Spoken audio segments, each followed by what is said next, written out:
Well, the last day of trade before Diwali is upon us, and global markets are in a bit of a cheer.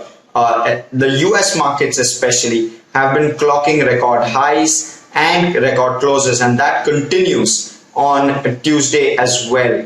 And why not, right? Strong earnings have continued to help equities in the US, and corporate America's earnings have been strong. 83% of S&P 500 companies which have disclosed results for September of 2021 have beaten expectations made by analysts. So strong earnings there from corporate America. However, this week will be a focus on how the Federal Reserve announcement pans out after the FOMC meeting, and that will entail two main subjects of commentary. One will of course be the bond buying and the interest rates, and second will be its commentary on inflation. So with regard to its bond buying, just to give a quick background, the US Federal Reserve currently buys 120 billion US dollars worth of bonds every single month, and there have been talks of a taper in that bond purchase program that infuses liquidity not only in US markets but also globally. And a taper there would mean a withdrawal, a little bit of a withdrawal of that liquidity. So that will be an interesting watch, and to see how the Federal Reserve will be playing that particular card. There is an expectation that there will be some amount of a taper in terms of the liquidity or liquidity being infused at the moment by the end of this year, as well as a complete withdrawal of the bond buying program by the middle of calendar year 22. So that's the expectation at the moment. In terms of how the indices moved, the Dow, S&P 500 and the Nasdaq moved just above 1/3%, steady rise and very tempered rise from all three indices on Tuesday. Moving on to Europe, Europe too has its eyes on how the Federal Reserve will announce its plans for the next few months or so. But the DAX continued to rise up about 1%.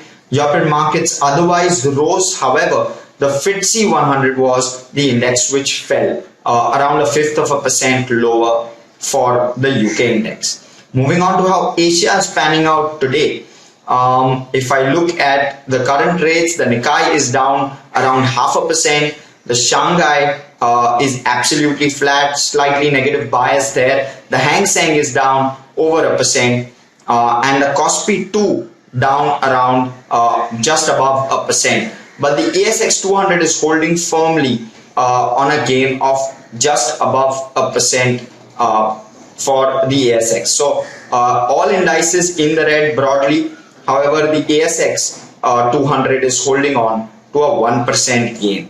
In terms of how the SGX Nifty is looking, the SGX Nifty is in the green. It's up around 15 basis points as we speak. Moving on to how commodities look, the London Metal Index fell over 1% in trade yesterday. Copper was down around 2/3%. Aluminium down around 1%, and the iron ore was down around 2.5% in trade yesterday. Mind you, iron ore had fallen over 4.5% in trade on Monday. So this adds on to some of the losses that iron ore saw on Monday.